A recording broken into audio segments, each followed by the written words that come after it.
ಕೇಂದ್ರದ ಬಿಜೆಪಿ ಸರ್ಕಾರ ಮತ್ತು ಅದರ ಜೊತೆಗೆ ರಾಜಕೀಯ ಸಿದ್ಧಾಂತವನ್ನು ಹೇಳ್ತಾ ಜಾತ್ಯತೀತವಾದವನ್ನು ಬಲಿಗೆ ತಳ್ಳಿ ಕೋಮುವಾದದ ಜೊತೆಗೆ ಸೇರಿ ಪ್ರತಿಯೊಂದು ಘಟನೆಯನ್ನ ಪ್ರತಿಯೊಂದು ನಡವಳಿಕೆಯನ್ನ ರಾಜಕೀಕರಣಗೊಳಿಸಿ ಜಾತೀಕರಣಗೊಳಿಸಿ ಧರ್ಮಾಧೀನವಾದಂತ ಟೀಕೆಗಳನ್ನ ಮಾಡ್ತಾ ಜನರನ್ನ ಅನುಮಾನದಿಂದ ದ್ವೇಷದಿಂದ ಭಯದಿಂದ ಬದುಕುವಂತ ವಾತಾವರಣವನ್ನು ಸೃಷ್ಟಿ ಮಾಡತಕ್ಕಂತ ಕೋಮುವಾದಿಗಳಿಗೆ ಜಾತಿವಾದಿಗಳಿಗೆ ತಕ್ಕ ಉತ್ತರವನ್ನ ಕಾಂಗ್ರೆಸ್ ಪಕ್ಷ ಮತ್ತು ಶೋಷಿತ ವರ್ಗಗಳ ಸಂಘಟನೆಯ ಸಂಯುಕ್ತವಾಗಿ ಈ ಸಮಾವೇಶವನ್ನು ಆಯೋಜಿಸಲಾಗಿದೆ.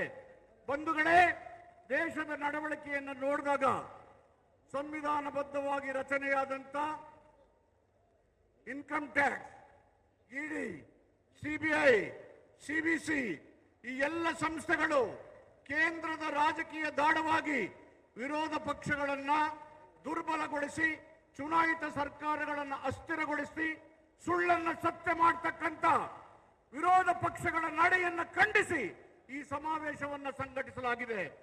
ಹಿಂದೆ ಕಾಂಗ್ರೆಸ್ನ ಭದ್ರಕೋಟೆ ಆಗಿದ್ದಂತ ಹಾಸನ ಜಿಲ್ಲೆಯಲ್ಲಿ ಬರ್ತಾ ವಾಕ್ ಸ್ವಾತಂತ್ರ್ಯವನ್ನು ಸಂಪೂರ್ಣವಾಗಿ ರದ್ದು ಮಾಡುವಂತಹ ರಾಜಕೀಯ ವಾತಾವರಣ ಉಂಟಾಗಿದ್ದಂತ ಸಂದರ್ಭದಲ್ಲಿ ಜನರು ಇವತ್ತು ಸೆಟೆದು ನಿಂತಿದ್ದಾರೆ.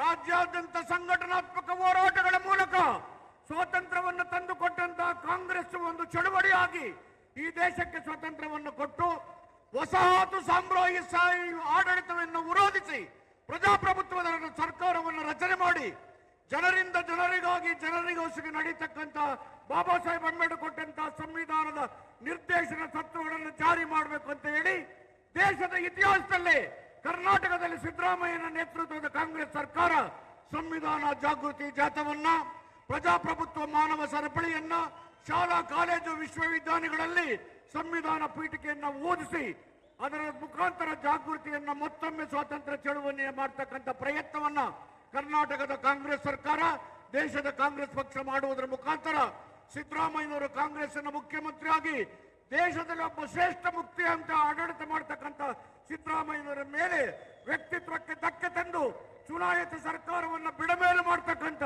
ಬಿಜೆಪಿ ಜೆಡಿಎಸ್ ಕುತಂತ್ರದ ಆಟ ರಾಜಕೀಯ ಪಿತೂರಿ ನಡೆಯುವುದಿಲ್ಲ ಅಂತಕ್ಕಂಥದಕ್ಕೆ ಈ ವೇದಿಕೆ ತಕ್ಕ ಉತ್ತರವನ್ನು ನೀಡಲಿದೆ. ತಾವೆಲ್ಲ ಹೆಚ್ಚು ಸಂಖ್ಯೆಯಲ್ಲಿ ಬಂದಿದ್ದೀರಿ. ಸಮಯದ ಅಭಾವ ಇರೋದ್ರಿಂದ ಹೆಚ್ಚು ಮಾತಾಡ್ತಾನೆ.